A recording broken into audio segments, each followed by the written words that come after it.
ntabwo ari keraho ni kuwa mbere w'iki cyumweru Imana yambwiye ngo nkubwire ngo ntabwo ibyaha babisengera barabyatura. Ubwo namwe mwumviyeho kwa kuri tuvuga ngo batsinzwe mugire gute muhaguruke, ubundi pasiteri agasenga. Kubisengera ni nko kubihembura, no kubiha imvaruganda. Ibyaha bagira gute? Ikintu gihenza homba no kugura iki? Niba hari ibintu bigiye gukatuka bikagurishwa kuri make,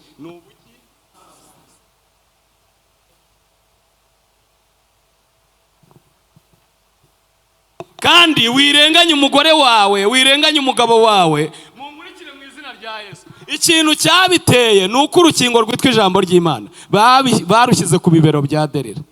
Nta resiste rero, ni nko kurwara diyari. Turi kumwe n'abana, reka ngarukiraho. Ntago harashira iminsi 10 ngiye ahantu ku rusengero, ngeze ku muharuro warwo mbona hari umugore mwiza munini ukiri mutoya wambaye ubusa utambaye n'agasuve atandaraje. Hanyuma abantu bose baje gusenga bagera aho yicaye akabarembuza, bareba ibirero bye n'ubwambure bye bagahita bahasiga Bibiliya bakigendera. Muri metero 5 uvuye aho yarari hari undi mugore nawe bangana cyangwa umukobwa, noneho yarantangaje, nawe yari mwiza cyane bihebuje, ariko ikintu cyantangaje mu gituza cye harimo amabere 3. Umuntu wese wabaga amaze kudepoza Bibiliya ku bibero bya wa wundi wa mbere yahitaga mwonsa. Noneho kubera bari benshi yabosaga nk'uko ingurube zonsa abana. Bamwe bakarwanira konka aha, abandi bonkera iryo hagati hano, abandi bonkerira aho. Uwamaraga konka wese yuzuraga irari ritafite ukuntu ringana, hanyuma agahita asubira kuri wa wundi wa mbere ngo basambane. Akamubwira ngo ntago nasambana nawe, ngo sambana n'uriya wakonkeje, ngo kuko ngiye nshinzwe kugusha abandi. Abantu batandukanye mu byiciro bitandukanye mutekereza muzi mu nzu y'Imana n'ahandi bahasize Bibiliya, hari harunze Bibiliya ntigeze mbona muri za sekretariya ari hose. Ijwi ry'Imana rirambwira ngo ubusambanyi buri mu ibyo byo kwivugisha ngo abahungu n'abakobwa ngo baba bari muri amuru sikorere, ngo bari muri adoresa, ngo barebana ngo ikigize gute icyoroshye. Uburi mu bubatse nibwo bubi kuko buraruta uburi mu rubyiruko. Data wa twese agukoze ku maso ukareba ibintu byandagaye mahanga, kandi cyiza cyabyo buri umwuka wera ni mwiza, nawe urabizi. Kabiri, bigeze ku rwego umuntu atababwira ngo mubyihane, kuko uyu mwanya nuzuye umwuka wo kubibatuza. Nta kintu gishobora kuzirukana uyu mwuka mu bantu uretse kugira papa wawe wo mu mwuka ukamushaka ukamwaturira akakurambikaho ibiganza, warangiza ugafata igihe cyo gusenga. Reka mbivuge mu mazina, reka tubigire umukoro, tubigire devoir, tubigire utunini two kunywera mu rugo. Bwira Yesu uti nyigishiriza kugira gute. Cya kabiri, mubwira uti nyambura igicupuri mfite cyitwa ingirwa maki, ingirwa amasengesho, unyihera amasengesho nyayo, kubera ndimo mfashwa kandi mishurirwa. Reka mbabwire, buriya uri umugabo n'umugore n'abana bawe mukaba mu bintu, nubwo mwaba muririmba cyangwa muri abavuga butumwa mudasenga cyangwa musenga amasengesho y'amapirate, mu ijuru babona yuko urwo rugo nta mugabo bamwe, kiretse byibura iyo mufite umwana w'umukozi usenga Imana wuzuye umwuka wera. Ku Mana niwe mugabo buhari. Icyo gihe abadayimoni barambwiye ngo iyo mwirirwa mutwirukana ngo tubatuyemo ngo biranatuyobera, ngo buriya twebwe ngo iyo umuntu agira umujinya ngo tuba tumurimo, iyo umuntu agira inzika tuba tuhicaye, iyo umuntu agira amoko tuba twarahashyize ibirindiro, iyo umuntu agira ishyari mu banyerari tuba duhari, mu basambanyiho ni muri ofisi. Ati ubwo rero ukuntu mutagira isoni akajya basoni ati mutwirukana tugeze gute. Twese muze ntago yigeze uba muri korari, ko korari irimba ukarira. Arambwira ati ibi bintu aba bana barimo bigira Imana yabitubwiye muri 76. Tubwira ko hari igihe kizagera umwuka wera agashira mu bantu bakajya baririmba bigira bari. Tubwira ko icyo gihe bazaba mu ndirimbo z'igitero kimwe. Buriya abatsinda ibitego ni abaririmbyi n'abavuga butumwa cyangwa n'ababwiriza n'abigisha. Ariko niba wenda korari idashobora kuza mu masengesho n'amateraniro ngo yitabire uko yitabira iyo yasenze ubwayo, iyo ntago yitwa korari ku Mana, yitwa kampani ikorera ku giti cyayo. Abantu tubyemeranyaho. Haleluya. shit avuga bazayihambe mu irimbi ry'ubuntu iraciriritse. Mukoresha ukuntu mushoboye, musengera imiryango y'Abanyarwanda, by'umwihariko musengere imiryango y'abitorero. Ubu mwuka w'Imana guhishuriye abantu batabana mu buriri, umwe akaryama ukwe undi akaryama ukwe, bakazahurira mu rusengero. Ntibagira ingano n'isoko n'amaduka. Iyi minsi y'imperuka yavuze muri Mariko 13:21 na Matayo 24. Ntabwo ushobora kuzarokoka ibiriho n'ibyo wumva n'ibizaza, kandi bizarushaho kuba bibi utagira gute, udasenga. Icya kabiri, museke munasobanuka. Ntabwo ndi bigiye bijya ngo ndabasetsa cyangwa akanyombya. Ndi mu gice gikomeye cy'ubuhanuzi nahishuriwe na nyiri itorero ko Satani yakinze abantu ibikarito hehe mu maso, akabaha ibisa n'amaki n'amasengesho, bo bakaba bazi ko bafite amaki. Cyo ni igice kimwe, niyo mbona akanya nagisobanura. Igice cya kabiri ni igice cy'abanyamasengesho b'abagome. Unyikiriza aze guhabwa umugisha ngo babaki kandi urangara ibyo basabye Imana nubwo atari Imana yacu ikabishyira mu bikorwa. Ikintu gihari cyaturengera kandi isaha gusa nuko amatsinda mato cyangwa manini mwakoresha ubwenge Imana yabahamagaye, guhamagaye guha ubwenge abasinzira murota Imana, abari maso mu nkurikire. Nuko amatsinda matoya mwayegera, niba ari abagore bazahura, niba ari abagabo, niba ari abahungu, abantu bagasenga ariko batuye. Kubera numva mbagireho umugisha, nagira ngo mbabwire ko izi ntege nke dufite muri ADPR wacu niho turi ndabizi. Izi ntege nke zinjiye mu itoro mu kinyejana cya 3. Nibwo Imana yavuze iti karabaye, ntugifite izina ry'uko ugize ute uriho, ahubwo usigaye uri iki, uri intumbi. Ngo jya uba maso ukomeze ibisigaye bigiye kugira gute, gupfa, kuko nabonye nta mirimo myiza mwakoze imbere y'iki Imana yawe. Zaburi nshya.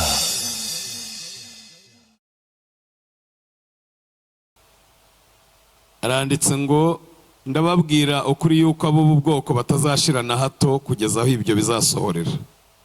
Ijuru n'isi bizashira ariko amagambo yanjye ntazashira na hato. Ariko mwirinde imitima yanyu itaremererwa n'ivutu no gusinda n'amaganya y'isi, uwo munsi ukazabatungura, kuko uzatungura abantu bose bari mu isi yose umeze nk'umutego. Nuko rero mujye muba maso, musenge iminsi ingana iki, kugira ngo mubone kurokoka ibyo byose byenda kubaho no guhagarara imbere y'Umwana w'umuntu. Yitangaho urugero agira ati iminsi yose yirirwaga mu rusengero yigisha, ariko bwakwira agasohoka akaraka umusozi witwa Elayono, abantu bakazinduka mu gitondo bakajya mu rusengero kumwumva. Imana ishimwe. Abuze nusoma mu Batesalonike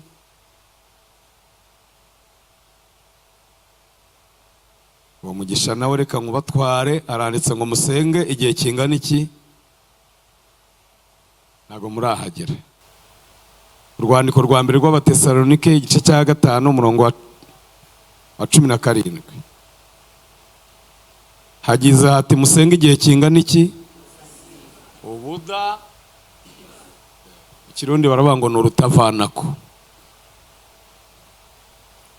Ntabwo abantu bose baba baziranye nubwo nza hano kenshi, ariko ku bashyitsi nitwa Nyagasana Bukaroti, ntuyuye mu majyepfo Matyazo. Ndi umupapa mfite abana 4 b'abakobwa n'abahungu 2. Twagiye tubana kenshi mu buryo bumwe n'ubundi, haba amasengesho n'amateraniro na nibature ewe n'ibiterane. Ariko Imana ishimirwe ko ishoje icyo yagambiriye ko kuri 29 z'ukwezi kwa 8 2025 n'ubundi tuzaba twicaye ahangaha tugasengana. Mana yo mugisha mushumba wandaritse, iyo umuntu amamagaye ngo dusenge je numva namugura amazi manini, kuko mba ntomboye mbonye uyamfasha. Utari wamamagara ngo dusenge je ndasabwa gusenga, kuko ijambo ratubwiye ngo dusenge igihe kingana iki, ubudasiba.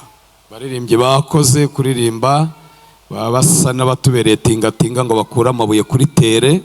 Abasomye igitabo cy'umugenzi, burya inyoni zajwigiraga mu gihugu cyitwa Beura n'abaririmbyi, hanyuma inyoni zo turazifite, icyo tudafite ni inuma ziguguza abuzura umwuka wera. Kandi iyo hatabanje inuma ziguguza, indirimbo z'abaririmbyi nta kintu ziba zimaze. Niyo mpamvu Yesu yasobanuye ikintu gikwiriye gusengerwa mbere, aravuga ngo nimusenga Imana izaha umwuka wera abageze gute, abamumusabiye.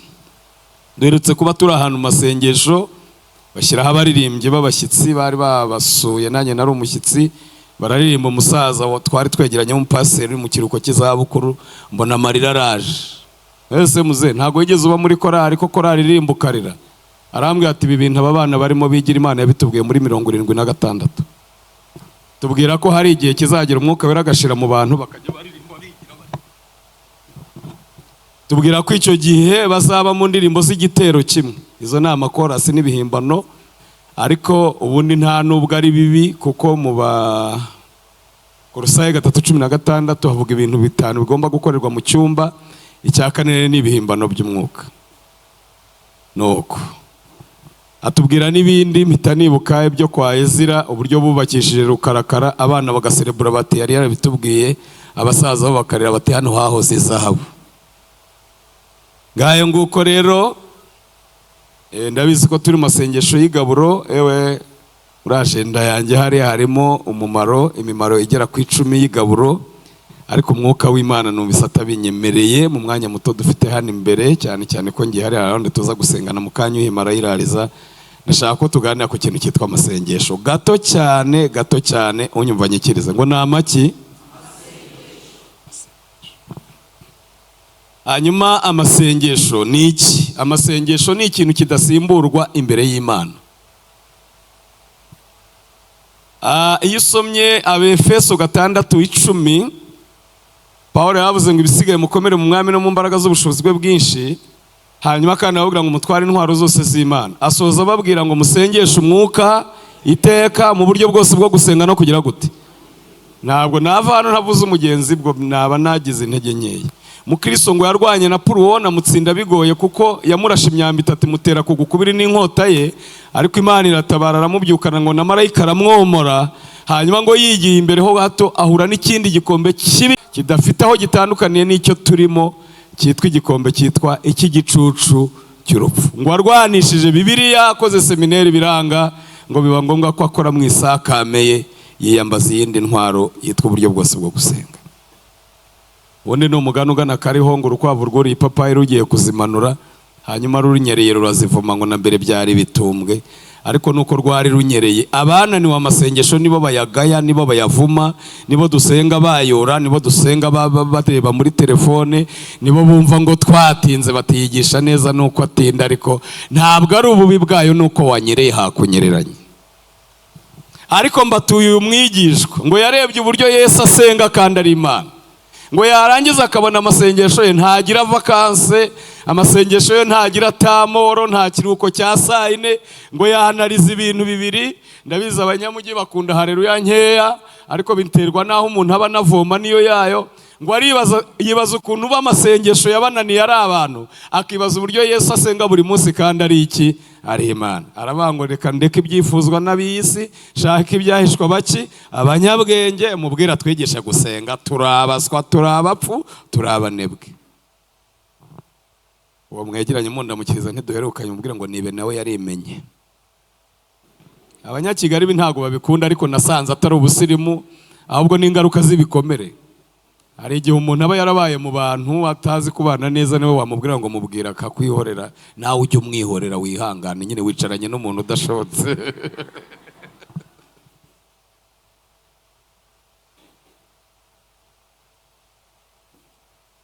Wamubwira ati ndakwinginze, rino sengesho nuko nta mari y'ifagi iba kuri Kristo, ariko iri sengesho rya Data wa twese riba mu masengesho y'abantu bameze nk'ay'abanyagice. Data wa twese uri mwe, mujye muvuga gutya. Impamvu ariyo yabatangije nuko yabonaga nta yandi bashobora kwicara, guhaguruka, gupfukama, kurira igiti, yabonaga batabivamo. Aravuga ni nka ndagatama ka Yesu muri Ecole de Dimanche, ni nka Zaburi ya 23, Uwiteka niwe mwungere wanjye sinzagirane sinzakena. Bati nimushobora nayo muzaba muri intwari, ariko nayo yagize ati yarananiranye. Babwirira ijambo, hari ibintu 3 mu itorero Satani ashyiramo imbaraga. Icyambere ni ukurwanya yivuye inyuma, akabangamira ibintu by'amasengesho ku rwego abantu banayafite basigarana igisa nayo. Abaririmbyi bakayaririmba, abigisha bakayigisha. Ngiye maze imyaka 30 hafi n'itanu muri ADPR. Umuntu wese numvaga avuga imbaraga z'amasengesho nahitaga mwirukanka inyuma ngo afashe gusenga. Nahagera nkasanga no kubitondeka gusa ariko kubishyira mu bikorwa. Namwe muzigenzura abahimbye indirimbo zivuga amasengesho, uzarebe ko nayo mutegura muyahurizaho. Uravuga uti tuzasenga, umuntu agahita avuga ati rwose mwoka byaramwe ngira umutsi uzamuka mu mugongo ugakubitira mu gihorihori, iyo niyirije kigahita kiba nk'icy'umwana, mwihangane tuzayasenga ibigoroba. Mu yandi magambo, umwanzi ukomeye Satani afite ni amasengesho. Icya kabiri Satani ashyiramo imbaraga iyo amaze gushobora amasengesho, nk'uko ijambo ry'Imana ryatubwiye, ni ukuzimya umwuka wera mu bantu. Icya gatatu ahita anesha ikintu gikomeye kizajyana abera mu ijuru cyitwa gukiranuka. Hagati aho rero, iyo tuvuze ngo twirukanye abadayimoni, mwese murasubiza ngo ntabwo muhari. Mwese murasubiza ngo hakaba igihe baduseka bagatemba batese baratwirukana turahaheruka, ahubwo twarabahahamuye. Ni iyihe mpamvu? Ntabwo waba uri umurwanyi ngo ufate inyundo ya kinubi ya indi yasa amabuye ngo uyicishe isazi bazagukomera amashyi ngo uri igihangange. Icyo wowe waba ukoze ni icyo bita gusesagura intwaro. Iyo politike ni Satani wayibanje. Iyo yashoboje abantu kunanirwa gusenga, icya kabiri ntibuzure umwuka wera, icya kabiri gukiranuka bikanga, ahaza gake, kubera ko n'ubundi abantu baba baramaze gufatwa amateka. Iyo tuvuze ngo turabirukanye rero, baratangira ngo bagahana ciyaza batabarakore twarabahahamuye pe, baratwirukana se turahaheruka. Ahita kuzirika aho bita ku katsi. Hanyuma si nibyo nari ngendere kuvuga ko Imana izadushumbusha iby'inzige n'uburima n'akagongo byariye, kandi Satani ntafite ububasha bwo kuburizamo amasezerano twasezeranijwe n'Imana. Hanyuma ahubwo ikindi, icyo gihe abadayimoni barambwiye ngo iyo mwirirwa mutwirukana ngo tubatuyemo ngo biranatuyobera, ngo buriya twebwe ngo iyo umuntu agira umujinya ngo tuba tumurimo, iyo umuntu agira inzika tuba tuhicaye, iyo umuntu agira amoko tuba twarahashyize ibirindiro, iyo umuntu agira ishyari mu banyerari tuba duhari, mu basambanyiho ni muri ofisi. Ati ubwo rero ukuntu mutagira isoni akajya basoni ati mutwirukana tugeze gute, tuba twiyicariye.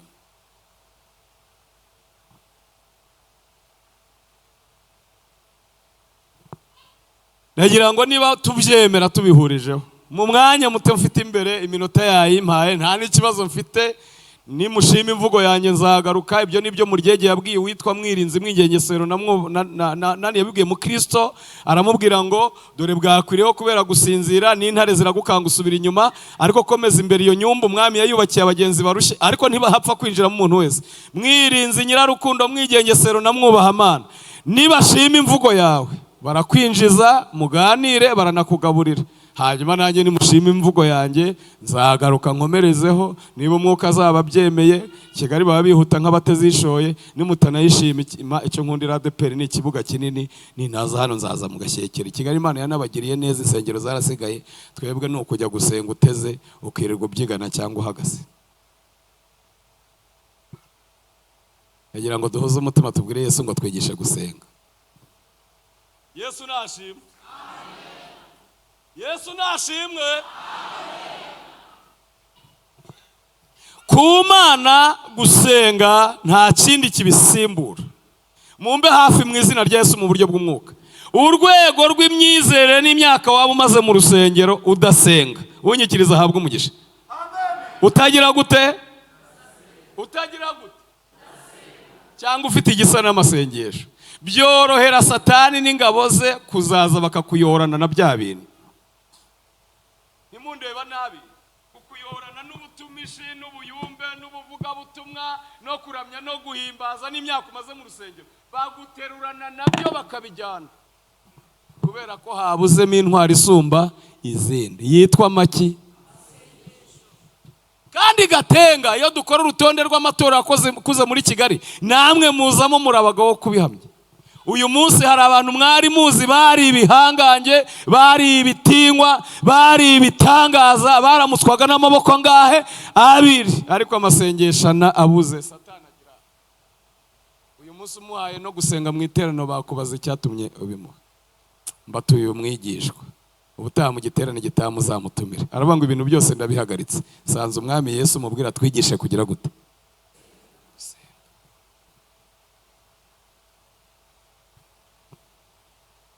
Mu buryo Satani ajijisha abitorero ni ukubambura amasengesho nyakuri akabasigira igisa nayo.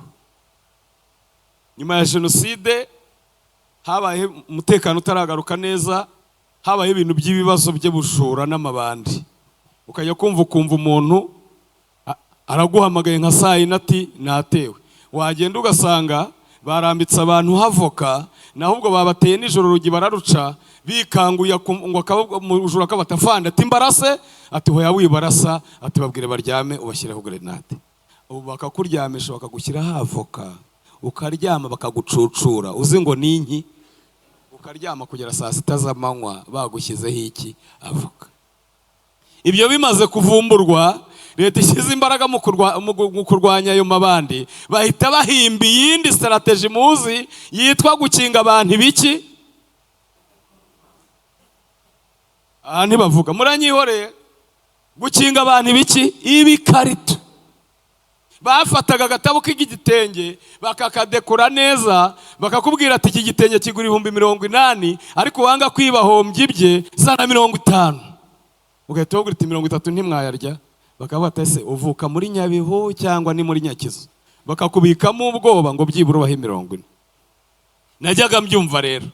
Ngewe ntibigeze bampa umwenda, bampaye amavuta ya usa. Nari mfite amafaranga 4,000 nakoreye hafi kwezi kose. Hanyuma njya ahantu bita mu Rwabayanga kuyagura ubugari, nari nanabyaye. Umuntu ruguru y'umuhanda numva ndi ku kagare kitwa Umutibwa, numva umuntu ngo ndebye mbona ni umuhungu. Arambwira ngo boss, ngo kuri banki ngo connection ngo zabuze, ngo hanyuma ngo ariko ngo boss ngo yaduhembye amavuta. Akivuga gutyo ahita kurura umufuniko, baguraga utuvuta twa 50 bakadushyira muri kaga plastique baze debe rya usa. Akuruye mbona na amavuta meza atagira ukwasa. Arambwira turabizi ko idebe rigeze kuri 75, ariko kubera nisonze y'igishoro cy'umukene n'amaboko nka 6. Ndamwira ntago naramutse kugura amavuta. Arambwira ati se uyu muturage ntiwanayasubiza se? Ati niba utabiramutse ntacyo mpa 5 ugende mu isoko baguhe 6 hanyuma nawe urya icyo gihombe. Abana hoya nicyakoza niba ushonje naguha 3, abakene bakatuza kubi rero. Niba ushonje naguha 3. Ahita ambaza ngo ese nguru w'igishamvu ngo cyangwa nguru wo muri Nyakizu? Ntihoya ni nuko ntari nabiramutse ndigendera. Arambwira ati 2,500 ntiwayarya? Ndamubwira nti ngewe ndaguha 4. 4 byanjye by'icyo gihe ni nka 400 yanjye y'ubu ndayamuha. Arangije arambwira ati wanga kwibahombye by'igishoro cy'umukene n'amaboko nzakorera yandi. Ndayaheka ku igare, nyagije mu mujyi sinajya kuyasubiza, umutima urambwira ngo uzayasubize yaruriye. Ndayajyana mu rugo. Ibaza kugira ngo umuntu aguha amazi yayoye mu muhanda, umuha amafaranga uyajyane no mu rugo. Ngeze mu rugo mbwira umugore nti ntago ndi umuntu wateye imbere ngo nguhahire idebe ry'amavuta, ubwo bushobozi ntago turabugira, ahubwo ndi mu bucuruzi. Natangiye ubucuruzi. Shaka bigaseko nk'akeza amenyo n'amabuye. Natangiye ubucuruzi nzayasubiza urakomeza urya amamesa. Arabyemera. Abaye aho nkajya nkumva hiyongereho 500, hiyongereho 1,000. Ageze hafi ku 9,000 nabane nzayagurisha guri 10. Niteguye rero ko yurira nkayagurisha. Korari yaha kurya Nyarutarama izi wacu ku rusengero. Bararaye barataramye bararirimba, twarimo tunubaka baduha no ku mafaranga. Ndafashwe umuhungu wa Yesu ndanezerwa, njya mu gikoni ndababwira nti mwateguye kubakira gute? Barabisobanura byose bati biraye ariko amavuta yatubanye make turabitogose. Ndababwira nti muye muretse mu rugo hari litiro 5. hari litiro 5 ni munyereka hari ndababwira nta yangaya hari oyamwiseka nanjye ntabishaka mu rugo ko hari litiro 5 wazizana murabona byavamo bati byayateka pe. Hanyuma ndababwira noneho ni mu bigira imijugwe abataze guteka soto bigira imijugwe kabihishiriza mu mavuta babigira imijugwe babikuraho nyina ku mugore urufunguzo njya kuzana amavuta aya mbere barayacamutsa ngo basukemo ayo nzanye baba barayasutsemo n'ayagapfa nuko bapfunduye cya cyuka kimaze igihe cyahuye n'ingese umudiyakoni ati nuko ibirayi barongera barabipfubura barabitogosa. Ariko uwo munsi nta muntu n'umwe wafashijwe. Igitaramo cyabaye gewe bati tukabibonanye nayo amavuta barya twayabonye. Muza amagambo y'abarokore batagira umwuka wera. Museke munasobanuka ntago ndi bigiye bijya ngo ndabasetsa cyangwa kanyombya. Ndi mu gice gikomeye cy'ubuhanuzi nahishuriwe na nyiri torero ko Satani yakinze abantu ibikarito hehe mu maso akabaha ibisa n'amaki n'amasengesho bo bakabazi ko bafite amaki. Cyo ni igice kimwe niyo nakanya nagisobanura. Igice cya kabiri ni igice cy'abanyamasengesho b'abagome unyikiriza ze guhabwa umugisha ngo babaki kandi urangara ibyo basabye Imana nubwo atari Imana yacu ikabishyira mu bikorwa. Nibo bajya mu butayu n'ahantu hatandukanye bahirika intebe z'abayobozi bahirika imiryango bahirika ubucuruzi bwawe kubera ishyari n'ubugome n'umwuka wa Kayini bagatogoza. Hari umupaseri uherutse kuduha ubuhamya mu giterane atubwira ko yubakishije urusengero amabuye abarokore ngo batogozaga mu butayu batogoza bene wabo ngo Imana iramubwira ite hari ahantu hari abayobe batogoje amabuye uzagenda uyazana ukore fondasiyo yose y'urusengero yayakuyeho abarokore batogoza. Intwaro zacu ntago ari zo mu buryo bw'abantu. Nimwihanganire mwihorere mugaburire umwanzi wawe nasonze ugira ute umugaburire nagira inyota ugira ute umuhe icyaha. Hashobora kuba ari aha cyangwa ari ahandi. Hari umukobwa agiyewe nasabye musabira umuhungu amaze kugera mu rugo aradamarara. Naho hari umuhungu ngo wari wararose ko azabana n'uwo mukobwa arangije abonye bidapfuye kandi yarabisengeye ahita ajya mu butayu ajyana umutumba aracukura arahamba arangije aratongera aravuga ngo iriya nda nabonye aciragura yasamye uko izajya ibora azajya uyu mutumba uko uzajya ubora azajya bari kwiriya ndibora kandi finali izamuhitane amvire ku mugabo Imana yaramunyemereye. Umugeni wawe rero uri mu kwabuki yirira mayoneze aririra udufi aririra udufiriti haguruka dusega tubasega yicaye bare nawe yamwumva. Reka mbabwire uko ugenda uzamuka mu ntera ukwiye no kubuzamuka mu maki. Bitabaye ibyo reka nihute birangira rero wa mwana mupfiriye mu nda aranabora nk'uko mugenzi we yabitongereye kandi ubwo hagati aho nizabahanuzi indimi ziravuza ubuhuha. Icyo ni ikindi gice cy'abanyamasengesho b'abagome nabo bafite indi pirate irenze ya mavuta bari bampaye. Imana ntibura uko ibigenza. Uwo mukobwa yashatse atinze ariko yagiye akorera Imana. Imana iravuga ngo nibutse imirimo yankoreye ari umukobwa nitaye ku bute n'ubunebwe afite none ndamutabara ndi Imana. Ituma abanyamasengesho bazima bazamuka kuri wa musozi irababwira ngo nibagende irabasobanuye iki bahamagariye. Bagera ahantu bita ku rutare rwo kwerezwaho bamaze kwezwa Imana irababwira ngo nibatera intambwe 1000 bazamuka uzi gutera intambwe ndende atera azamuka nibagera aho zirangiriye hanyuma irababwira noneho nimutambike. Murabizi ko yacu ivuga abantu tubyemeranyaho. Haleluya. Shita avuga bazayihambe mwirimbi ry'ubuntu iraciriritse. Batera izindi 1000 bagana iburyo gutya bahageze ngo Imana yababwira iti ndavugana namwe ari uko mu mpimbaje. Ntago mfite umwanya wo kubivuga ariko indirimbo ziturutse mu mutima ukijijwe zirasa ahantu 7 icya. Haleluya. Nabonye uburyo vandarateri yo mu kirere yikaraga. Indirimbo zabera burya niko zikora zirasira ahantu 7 icyarimwe. Imana ishimwe. Imana ishimwe. Imana ishimwe.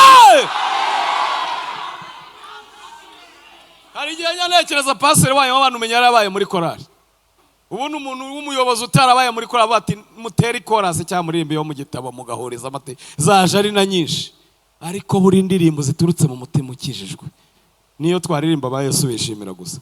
Kimwe mu bintu bizakubwira ko ufite ibihe byiza umeze nk'imodoka ivuye mu Kagera bidasaba ko bagusunika, n'uwaririmba ngo nihe habizera bazajya kuba wumva warira. Ariko ikintu kizakubwira ko amasengesho yawe atabyara igitambo cyatera Imana kugutabara, ibintu byose bivuga ushyira mu kayungiro. Kandi uyungura udashaka ifu, ushaka iricitse umuntu. Burya wabaye umufarisayo byagize gute? Byararangiye. Bageze rero barahimbaza bati uri Imana nyamana, barahimbaje bashyizemo burya abanyamasengesho ntibarushya jye nibo mbamo, ni nabo nkunda kuruta abandi bantu, ndaje mbabwira impamvu yabyo. Barahimbaje mu kanya umwe muri bo arahanura utahanuye mbere, amaze guhanura ahanura ari uko barabyinnye kubera hahandi umutumba woroshye hatibutse Imana yonga ngo icyo nabahamagariye kirimaho. Barataburura basanga umutumba waboze, Imana yababwira ngo nimushyire nyiranaka mumubwire kandi ko ari umugoma azarimbuka atari umunyamasengesho. Nimurangiza nzabaho umugisha, nta kindi kintu ushaka kumva keretse ko mujya kwa runaka umugabo nyine wa mugore mukahakora yitatu ngahindura ubusa imigambi y'aba bantu. Kandi ubwo mu miryango nabo kubera amashyari nabo baroherezaga. Nagira ngo mbwire abakinyumva yuko abarozi bimukiye mu mujyi. Ubu niho abateye ipasi bari, abeza benyewe batarindira kukugaburira, babituma bari mu rugo. Bahakora amasengesho y'iminsi 3, wa mwana urumva yari yarapfuye, hanyuma muri ayo masengesho yanakibyaye neza ajya kwa muganga ariko yabyaye. Hanyuma nuko nyuma yaho ubu tuvugana afite abahungu 2 beza. Yego, Imana yacu rero yica imigambi y'incakura.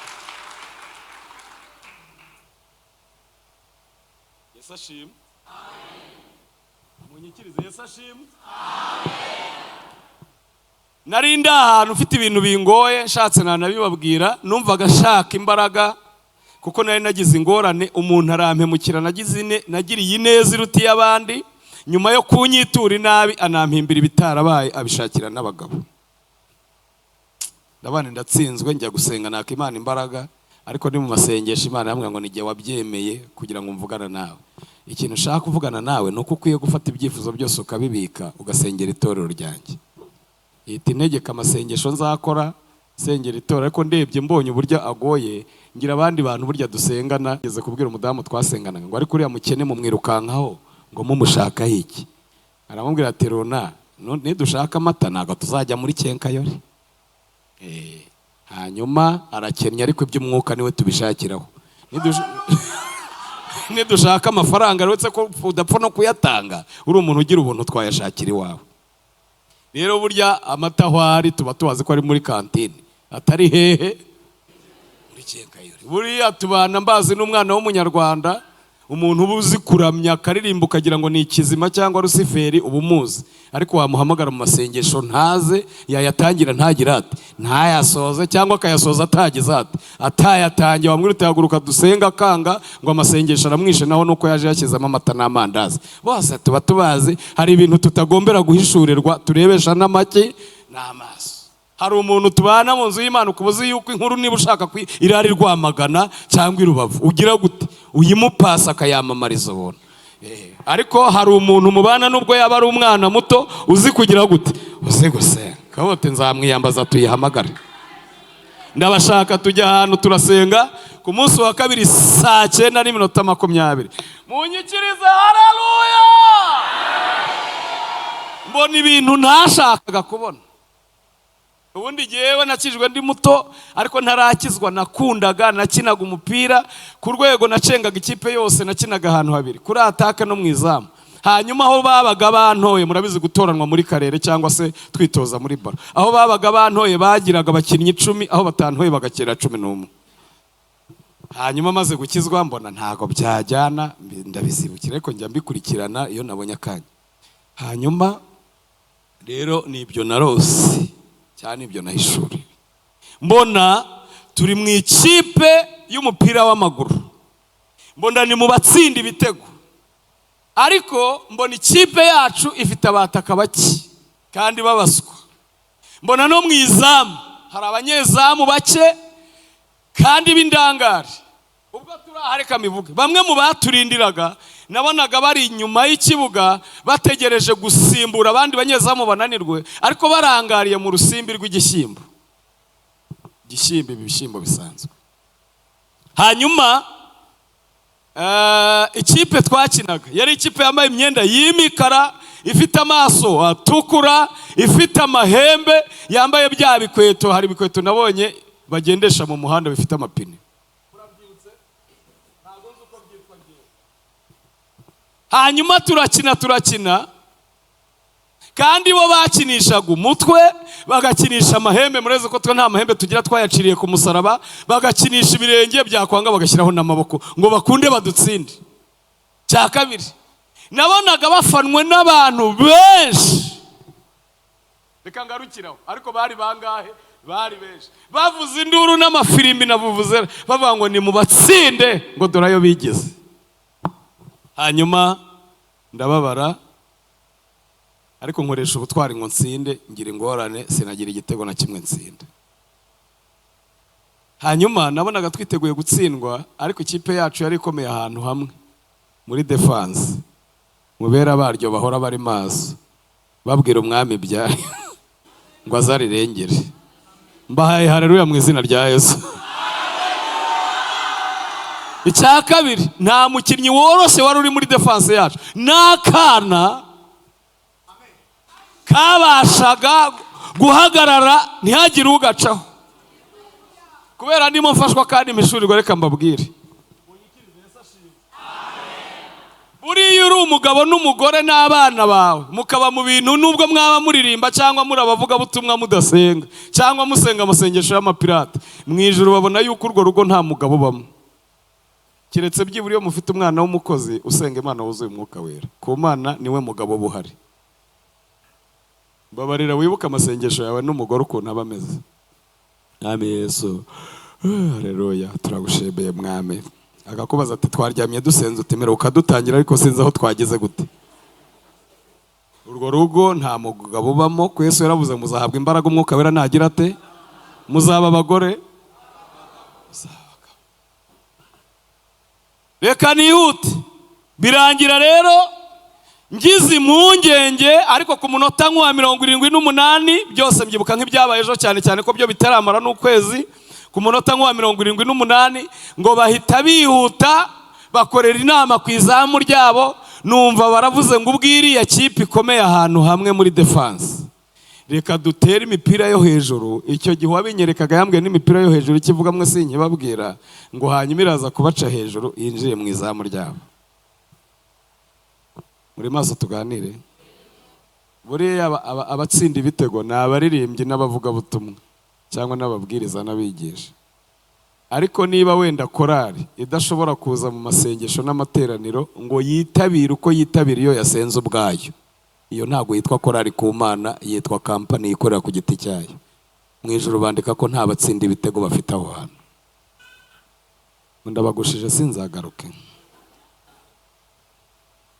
Kubana kwabo kwiza. Niba bahamagaye Nyagasani aribuka, akazakora imibare y'ibyo azakura mu Gatenga, cyangwa bakaba bamutumiye Nyabihu, agahita bata ubwo bampamagaye no mu Gatenga bashobora kuzampa itike y'ibihumbi 20 bakantekera n'inkoko. Mu ijuru bandika ko nta muvuga butumwa bagira.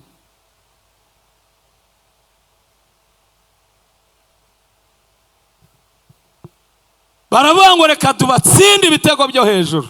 Muri ba defenseri bacu mbona haje ikintu kimeze nka za ntebe zo mu biro, bakibateye hano inyuma, barazamuka, hazamukamo 5 basumba izamu ryacu. Zamura haleluya mu izina rya Yesu. Muri futu hari icyo bita kuganya baro cyangwa kuganya futu. Nukuba imipira bayitereye iriya, babandi barengaga izamu ryacu bakayibasubiza. Bigeze ku munota wa 80, ndavuga ngo nubwo nta gitego badutsinze, ngo ariko kunganya n'aya mashitani ngo twaba dutsinzwe. Ndabizi hano hari abantu bijijisha ariko b'abanyamupira. Hano harimo abareyo, murimo ndabaruza abareyo, mukomera abareyo. Njya numva bavuga ngo babazaniye abataka b'ibikoko, mukunde muhumurike nguko mutsindwa kenshi. Harimo ngo n'abaperi, ariko reka tuvuge rero yanyu ngo niyigira benshi, ngo na ADPR ngo nibo bagira benshi. Reyo inganije na Real Madrid, iyaba itsinze ni iyihe?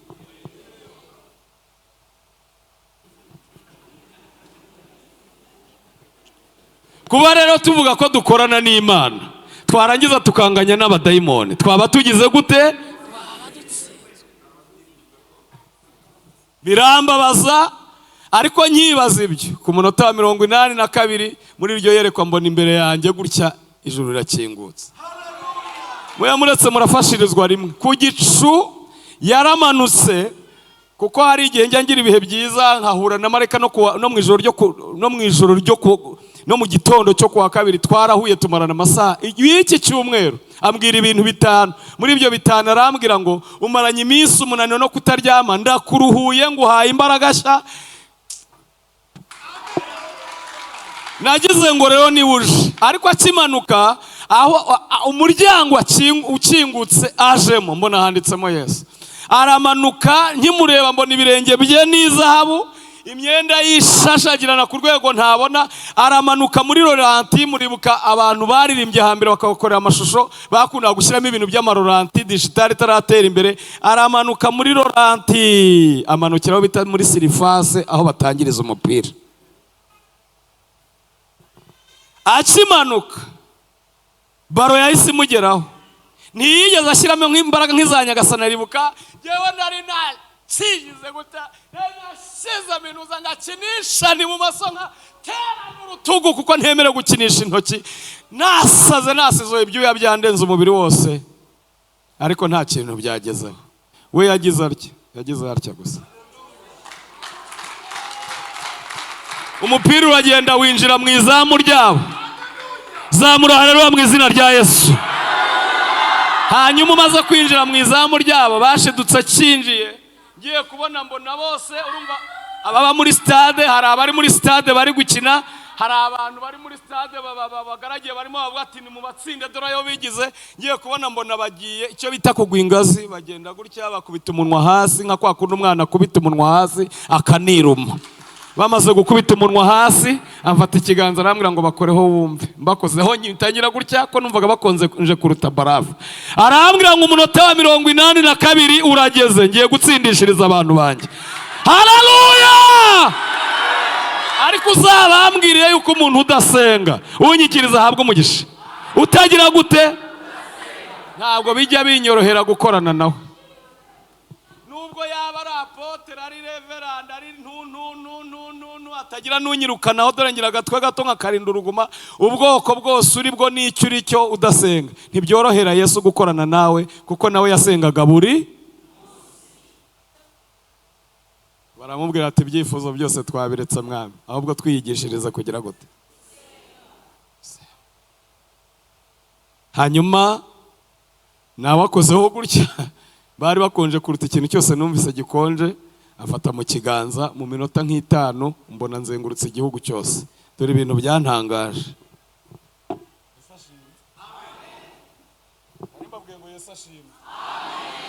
Dore ibintu byantangaje rero. Biriya bitara binini byo kuri stade, nagiye kubona mbona mbisanze Nyabihu, mbisanze Gicumbi, mbisanze Rulindo, mbisanze Rubavu, mbese akarere kose ko mu Rwanda karimo biriya bitara. No hirya mu byaro, hirya bitumva ingoma, kiriya gitara murakibona cyatswa na moteri. Mubona amasanze biriya bitara. Arambwira ngo rero nubwo Satani yashyizemo imbaraga zose kugira ngo azimye abera, azimye n'umwuka wanjye mu itorero, hari abantu nsigaranye nibo baba. Arambwira ngo ngiye kuzana ubundi buryo bwo kubaka umurimo wanjye. Nubwo ibiterane n'amaterano bitakiba ku gasozi, ariko ngiye gukoresha abansigaranye bamurikire rubanda, baza bakurikiye umucyo wabo, baza mu nzu yanjye. Icya kabiri, arambwira ngo aya matara ntabwo ari urumuri gusa, ahubwo muri yo harimo n'umuriro. Bazahabwa imbaraga z'umuriro zo kwirukana abadayimoni, hanyuma bitera abantu gukurikira icyo. Umuntu arwara abazimu n'abadayimoni bange kuvamo, bakoresha ibintu byose, batanga amafaranga menshi, byange babajyane kwa Yesu, byange birangira aba bambasaderi banjye n'abambasadirize mfite mu turere twose t'u Rwanda babarambikaho ibiganza, abadayimoni bavemo, bazane na bene wabo, umubatizo ukomeze kubaho, ibiterane bikomeze kuba, abizera bashya bakomeze kugira. Ariko mbona ikintu gikomeye, barimo binjira, mbona bene wacu tubana mu rusengero bo barasohotse, mbona barisohokeye, ariko hinjira ikiriri cy'abantu benshi bakurikiye imbaraga z'Imana. Imana ihimbazwe, Imana ihimbazwe, Imana ihimbazwe, Imana ihimbazwe, Imana ihimbazwe, Imana ihimbazwe. Ivuga bikabihimbazwe, itabura uko ibige.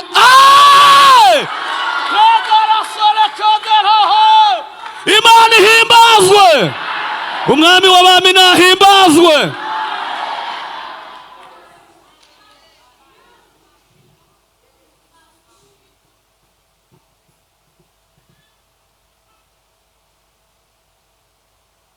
Reka tubigire umukoro, tubigire devoir, tubigire utunini two kunywera mu rugo.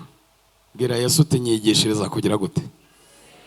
Cya kabiri, mubwira uti nyambura igicupuri mfite cyitwa ingirwa maki, ingirwa amasengesho, unyihera amasengesho nyayo.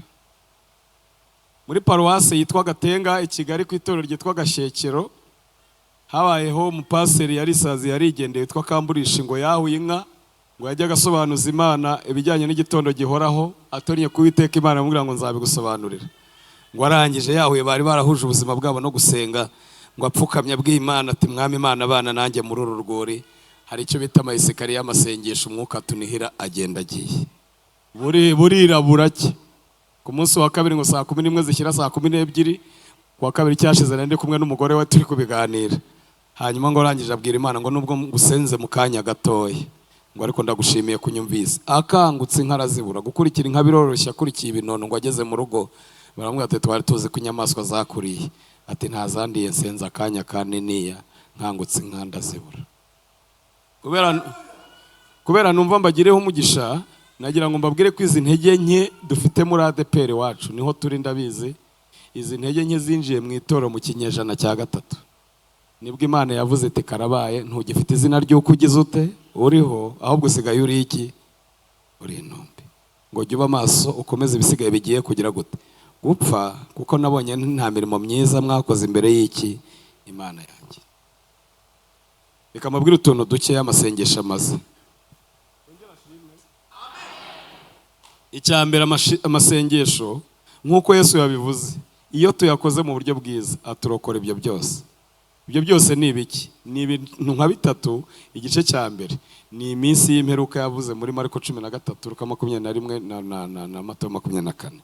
Ntabwo ushobora kuzarokoka ibiriho n'ibyo wumva n'ibizaza, kandi bizarushaho kuba bibi utagira gute, udasenga. Icya kabiri, amasengesho adutera ikinya. Nimunyikiriza murahabwa umugisha. Ngo ni igiki? Ikinya. Hari uburyo nabonye basigaye babyaza abagore bagahita bagutera ibitotsi, ukabyara uvuga uti bucukira uwo bwana ndumva, ntumenye uko byagenze. Rero impamvu mubona abantu bahamutse bahangayitse ku rwego byatangiye kuba ikibazo bataradutindije biragenda gute, nuko ubu turizizira baratubaga 100% nta giki, nta kinyi. Ku rwego banabishyize mu mugani ngo isi nayo ngo yashyizeho akayo, ngo iratubaga nta ki. Amasengesho radutera ikinya, tukajya tubanga imibabaro yanjye yose niko yize. Ahindura imibabaro ngo agira ate, bakaba batese we ntuza kabaye tubwo mwabiyese gute. Abaki bati imbere ko bikomeye uti naho ndiho naho ziko nkundwa niki.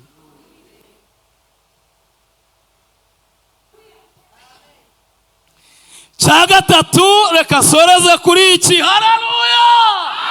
Amasengesho niyo nzira Imana yashyizeho yo kuzura umwuka wera. Kandi inkuru ibabaje iri hano, iyo utuzuye Satani yuzuzamo ibindi. Ntabwo Yesu yagennye ko tuzacaga, yagennye ko tuzagira gute. Kuko iyo utuzuye Satani yuzuzamo iki, ibindi. Ukaba ufite amavuta atabangamiye abadayimoni bakicaramo. Yabwiye Yesu nugaruka gutwara itorero uzaze hatabaye ubukwe, kuko wasanga babandi bakwizeraga barimo abantu babiri bagize gute tandukanye.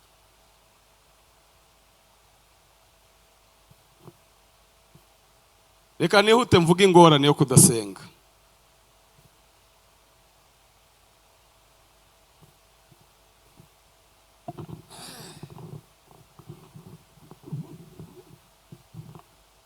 Ntago harashira iminsi 10 ngiye ahantu ku rusengero, ngeze ku muharuro warwo mbona hari umugore mwiza munini ukiri mutoya wambaye ubusa utambaye n'agasove atandaraje. Hanyuma abantu bose baje gusenga bagera aho yicaye akabarembuza, bareba ibirero bye n'ubwambure bwe bagahita bahasiga Bibiliya bakigendera. Muri metero 5 uvuye aho yarari hari undi mugore nawe bangana cyangwa umukobwa, noneho yarantangaje, nawe yari mwiza cyane bihebuje, ariko ikintu cyantangaje mu gituza cye harimo amabere 3.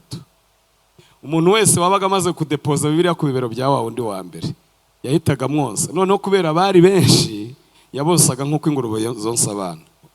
Bamwe bakarwanira konka aha, abandi bonka iryo hagati hano, abandi bonka iriraho.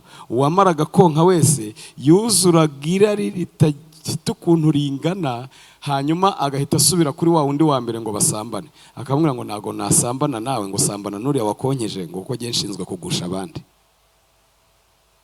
Abantu batandukanye mu byiciro bitandukanye mutekereza muzi mu nzu y'Imana n'ahandi bahasize Bibiliya, hari harunze Bibiliya ntigeze mbona muri za sekretariya ari hose.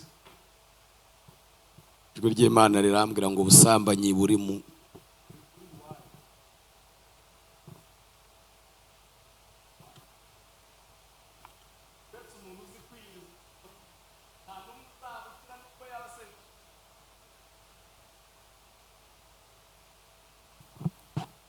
ibyo kwivugisha ngo abahungu n'abakobwa ngo baba bari muri amour sikorere, ngo bari muri adolesa, ngo barebana ngo ikigize gute icyoroshye. Uburi mu bubatse nibwo bubi kuko buraruta uburi mu rubyiruko. Data wa twese agukoze ku maso ukareba ibintu byandagaye mahanga, kandi cyiza cyabyo buri umwuka wera ni mwiza, nawe urabizi. Kabiri, bigeze ku rwego umuntu atababwira ngo mubyihane, kuko uyu mwanya nuzuye umwuka wo kubibatuza. David yahura n'ibibazo, kandi sibwo bwa mbere yaba ageragejwe, wenda ari gihe biteye. Nta kintu gishobora kuzirukana uyu mwuka mu bantu uretse kugira papa wawe wo mu mwuka ukamushaka ukamwaturira akakurambikaho ibiganza, warangiza ugafata igihe cyo gusenga. Reka mbivuge mu mazina, wiyirije unyikiriza ahabwa umugisha. Ugize ute? Hari umuntu umwe nabwirije uba hanze y'u Rwanda, bimutera gutega aza mu Rwanda. Arambwira ngo nzanywe no kugira ngo nsengere undambitseho ibiganza, kandi uzasenga amasengesho atari munsi y'3. Ikiguzi bizasaba niba ari amafaranga yo gukemura ibibazo byo mu rugo nzabitanga. Ndamubwira nti kunkoresha amasengesho ntaramutse uzi ko ngira akazi kenshi. Arambwira ngo iyo mba gusambana no kugura ikibiriti, igihenza no kugura ikibiriti. Ikintu gihenza homba no kugura iki? Niba hari ibintu bigiye gukatuka bikagurishwa kuri make,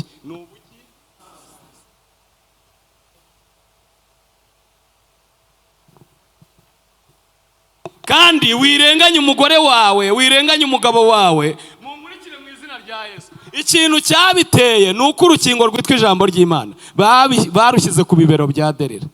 Nta resiste rero, ni nko kurwara diare. Turi kumwe n'abana, reka ngarukiraho. Ariko abasamanyi bageze ku rwego babitangaho amafaranga. Aba bantu mwirirwa mugenda mutuntu ngo nitwatanga wize ngo nitugize gute. Kunywa tangawize si icyaha, ubundi bakakwibaburiraho bagashyiramo iyindi miti yisiga bavanga n'amavuta bisiga, wamuhita mutya ngo ni umunyamugi, hahandi ureba umugore wawe ukumva waruka, wareba abandi bagore ukagira ngo ni imfizi y'ihene yo muki ibonye nyagazi. Ibintu museka birababaje, twarasinziriye turaterwa, kandi ntabwo twiteguye kuryama hasi ngo twigize y'intebe tubwire Yesu tutubabarire utwigisha kugira gute.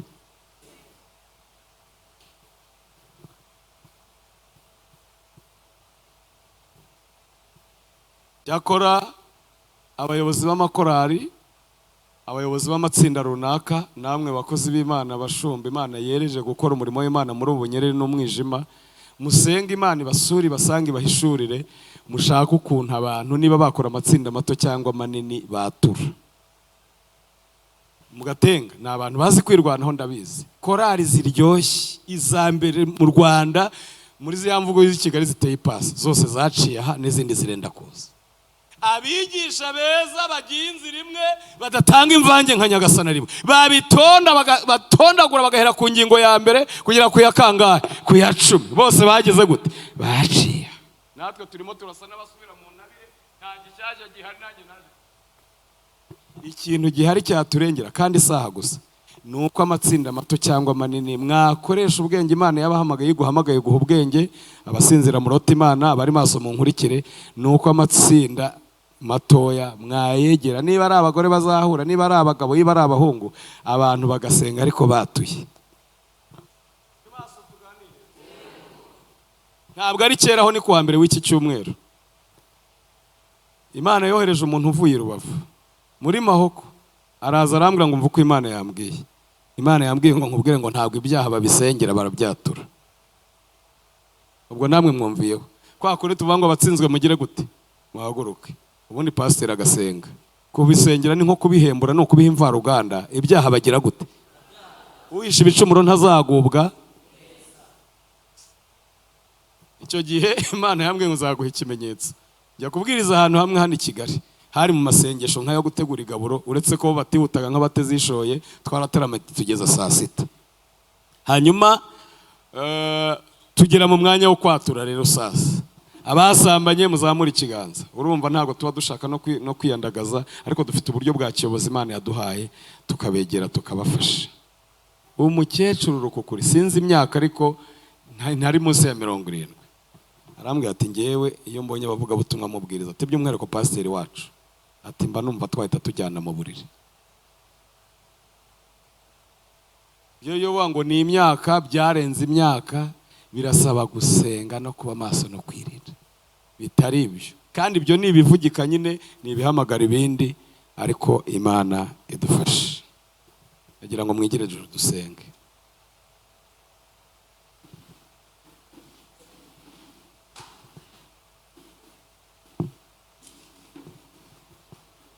Igihe kindi imbere ntabwo kinkundira ko twabikora uko bikwiye kuba bikorwa, ariko basibwira Yesu uti ntoza gusenga, hanyuma inzitizi y'ibitaragenze neza ubwire Yesu akubabarire. Kandi cyitonderwa woweho, nubwo turimo tuvuga gusenga ntunabyemerewe, kuko gusenga k'umukiranutsi niko kugira umumaro mwinshi yasenganye iki, umwete. Ariko gusenga k'umunyabyaha ko ni igiki, ni ikizira.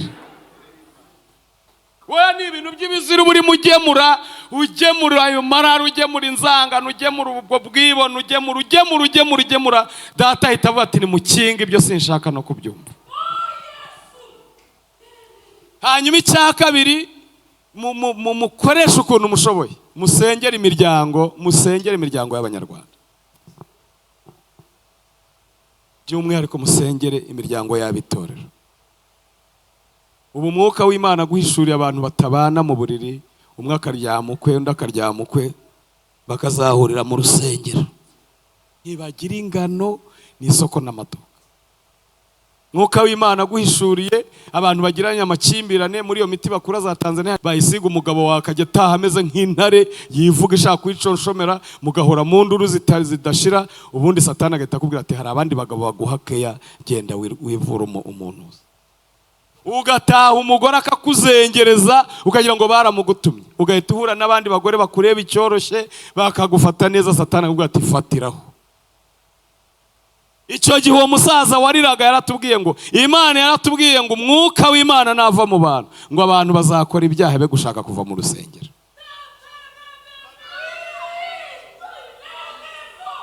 Bakora ibyaha be gushaka gusohoka, bakora ibyaha babibwirizanye. Wahagurutse tugasenga, wumvise tuvuga ngo tubandwe. Bakora ibyaha be gushaka kuva muri korari, bakora ibyaha be gushaka kuva mu rusengero.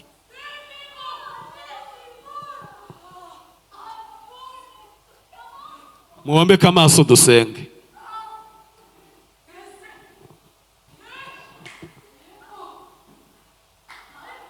umuntu wumva akeneye imbabazi z'Imana. Kandi umwuka wera yarambwiye ati ntibikugore, ati abantu banjye baraneshetse barabashitse, kuko abiringiye Uwiteka aribo batabashika, atari ko abantu banjye barabashitse. Uzababwire ko nibanyemera ibibabasha nzabaha imbaraga zituma batabashwa.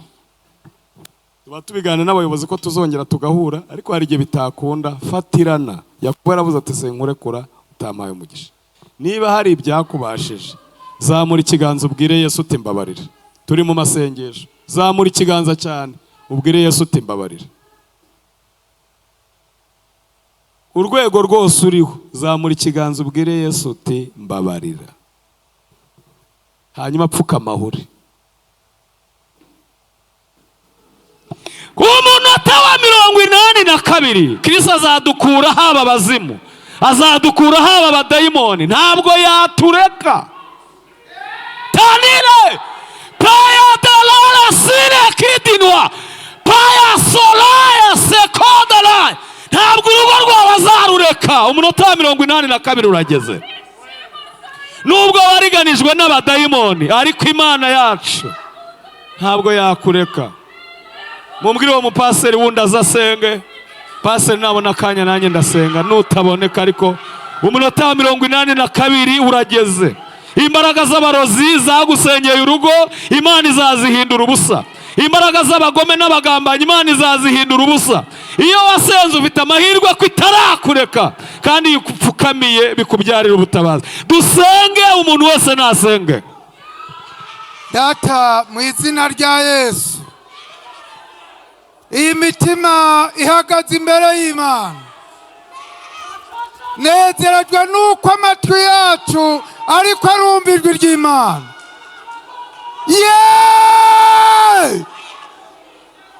Turanezerewe n'uyu mugoroba. Imana yacu dukorera ifise amazi impande zose. Wewe ubona mu mitima yacu, kandi ibyo byose ubikorana urukundo. Nuko dukunda kuri uyu mugoroba. Ndanezerwa nuko ukunda itorero. Ndanezerwa n'urukundo rw'Imana. Ndanezerwa nuko dukunda. Yesu uradukunda. Yesu uradukunda. Yesu shimiye ijwi ry'Imana kurivugiye kuri iki gicaniro, riteye mu muntu ameze nka Eliya. Uragahezagirwa Yesu. None rero iyi mitima ihagaze imbere yawe, turagomba imbabazi z'Imana, turagomba amaraso ya Yesu yuhagira ibyaha by'abari mu isi.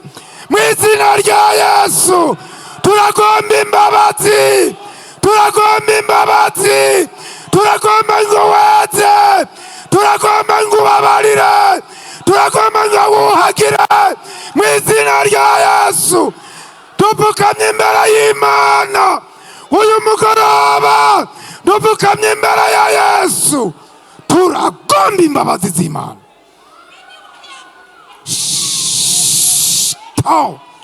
Turagomba imbabazi z'Imana, turagomba imbabazi z'Imana, turagomba imbabazi z'Imana. Amaraso ya Yesu, amaraso ya Yesu, amaraso ya Yesu, amaraso ya Yesu, amaraso ya Yesu, amaraso ya Yesu. Ngushimiye umugoroba mwiza, kuri kureza itorero, uri kureza abantu bawe, uri kureza umugeni. Haleluya. Turagukomeye amashi Yesu. Uragahezagirwa Yesu. Tugutarikiye ibiganza Yesu. Urakoze kutubabariye, urakoze kutwejeje, urakoze kudutunganije, urakoze ko wanditse amazina yacu mu gitabo cy'ubugingo. Tubisenze mu izina rya Yesu. Amen.